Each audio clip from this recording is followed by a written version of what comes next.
আসসালামু আলাইকুম। আপনারা সবাই কেমন আছেন? আলহামদুলিল্লাহ আমরাও ভালো আছি। তো আজকে বাসায় মোমো পাঠিয়ে দিয়েছি। মোমো বানিয়ে আনার পরে আমি যখন ডাইনিং টেবিলে রাখছি, তারা অর্ধেক প্লেট খালি করে ফেলছে। ১ মিনিট পর যদি আমি আসতাম তাহলে এই মোমোগুলো আর আমি পাইতাম না।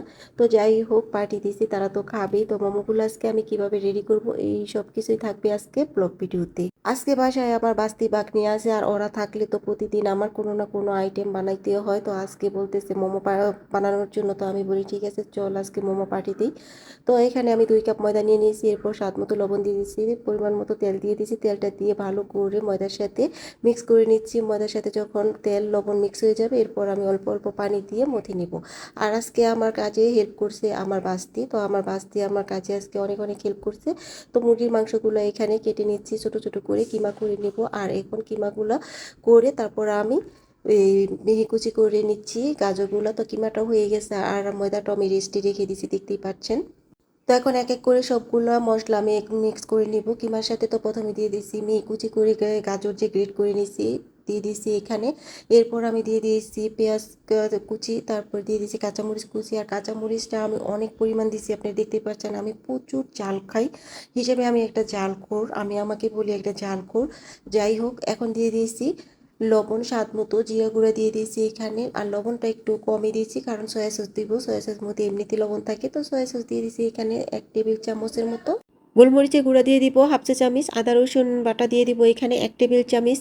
আর সব কিছু একসাথে ভালো করে মিক্স করে নিব। এই মোমোটা খেয়ে আমার বাস্তি বাগনি এতটাই প্রশংসা করছে আমার, মানে কি বলবো, আমার তো একদম পরানটা জুড়িয়ে গেছে তাদের প্রশংসা শুনে। তো আমি এখানে সবগুলা মশলা কিমার সাথে ভালো করে মিক্স করে নিচ্ছি। আর আমার আঙ্গুলটা কাটা দেখে আমি ভালো করে আস্তে আস্তে মিক্স করে নিচ্ছি। আমি একটু সময় নিয়েই মিক্স করে নিয়েছি। আর মিক্স করা হয়ে গেলে এখন আমি এখানে দিয়ে দিব বাটার। গরম করে এখানে বাটারটা দিয়ে দিয়েছি। আর বাটারটা দিলে জুসি হয়, মোমোটা খেতে অনেক অনেক মজা হয়। তো এখন বাটারটা কিমার সাথে আমি ভালো করে মিক্স করে নিচ্ছি। আমার বাসায় সবাই বললে যে মোমো খেতে ভালো লাগে না, তারা নাকি যমুনা ফিউচার পার্কে আরও রেস্টুরেন্টে মোমো খাইছে, তাদের কাছে নাকি ভালো লাগে না। তো আজকে আমার মোমো তারা সবাই খাইছে, খেয়ে তারপর সবাই বলতেছে যে আলহামদুলিল্লাহ অনেক অনেক মজা হয়েছে, রেস্টুরেন্ট থেকে অনেক বেশি মজা হয়েছে। তো এগুলো শুনে তো আমার খুবই খুবই ভালো লাগছে। তো এদিকে আমি একটা বড় করে রুটি বেলে নিয়েছি, পাতলা করে একদমই পাতলা করে বেলে নিচ্ছি, নিয়ে তারপর কাটার দিয়ে কেটে নিচ্ছি। কাটার দিয়ে কেটে তারপর আমি সবগুলোর মধ্যে এভাবে কিমা পুরগুলো আমি দিয়ে দিব। দিয়ে তারপরে আমি বাজ দিব একসাথে। আমার একটা একটা করে বাজলে দেরি হয়ে যায়, তো আমি এইভাবে বাজ দিই। আর আমি মোমোর বাজটা অত ভালো করে পারি না, আমার চেয়ে আপনারা মনে হয় আরও বেশি ভালো পারবেন।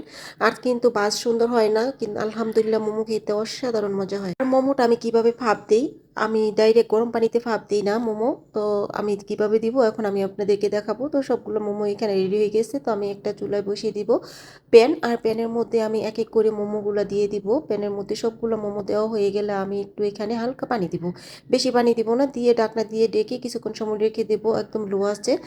পানিটা যখন শুকিয়ে যাবে তখনই মোমোটা হয়ে গেছে, দেখবেন, আপনি দেখলে বুঝতে পারবেন। তো এই তো মোমোগুলো সবগুলো হয়ে গেছে, আস্তে আস্তে করে আমি সবগুলো এইভাবেই করে নিছি। তো কেমন হয়েছে আজকে আমাদের মোমো পার্টি, সবার কাছে যদি আজকে ভিডিওটা ভালো লাগে লাইক কমেন্ট শেয়ার করে সব ভালো থাকবেন সুস্থ থাকবেন। আল্লাহ হাফেজ।